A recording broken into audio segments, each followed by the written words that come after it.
Continuando con el estudio de las progresiones aritméticas, también conocidas como sucesiones aritméticas, ahora vamos a ver cómo hallar el primer término de una de estas progresiones. Pero antes vamos a hablar de la fórmula que se utiliza para determinar ese primer término.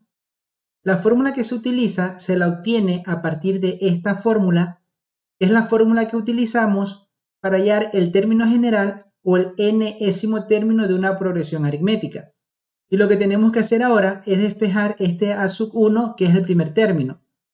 Como ya expliqué en el video anterior, a sub n es el n-ésimo término, que puede ser cualquier término de la progresión. A sub 1 es el primer término.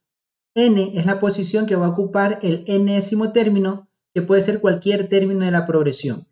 Y D es la diferencia. Ahora lo que voy a hacer es despejar el primer término. Aplicando la transposición de términos, toda esta expresión que está en el segundo miembro con positivo, la paso al primer miembro con negativo.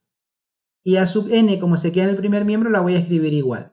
Y así obtengo la fórmula que se utiliza para hallar el primer término de una progresión aritmética. Ahora veamos el ejemplo.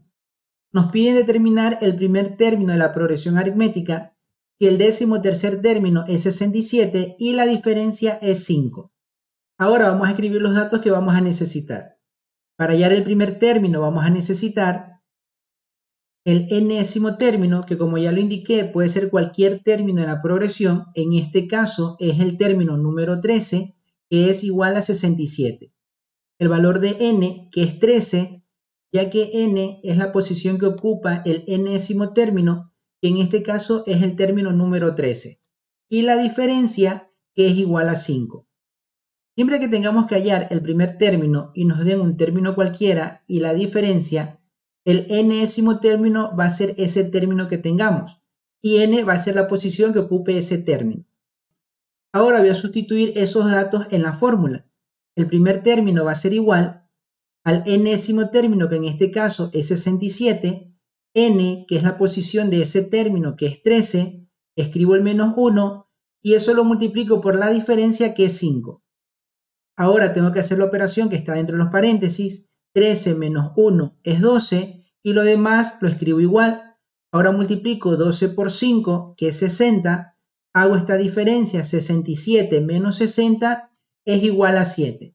Así obtengo que el primer término de la progresión es igual a 7. Este mismo resultado lo hubiese obtenido si hubiese utilizado la fórmula del n-ésimo término. Ahora les voy a indicar cómo tendrían que hacerlo.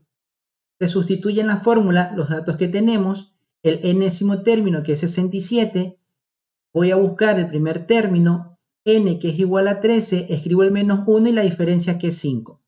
Hago esta operación, 13 menos 1 es 12, lo otro lo escribo igual, 12 por 5 es 60, ahora este 60 que está en el segundo miembro positivo lo paso al primer miembro con negativo. Y el 67 que lo voy a escribir en el primer miembro lo escribo igual. Hago esta operación, 67 menos 60 es igual a 7. Así obtengo el mismo resultado que obtuve aplicando la fórmula del primer término.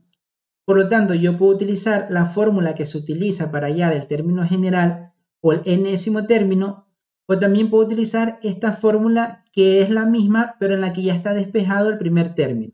Con cualquiera de ellas, el resultado va a ser el mismo. Eso ha sido todo y recuerda que si tienes alguna duda, consulta a tu profesor.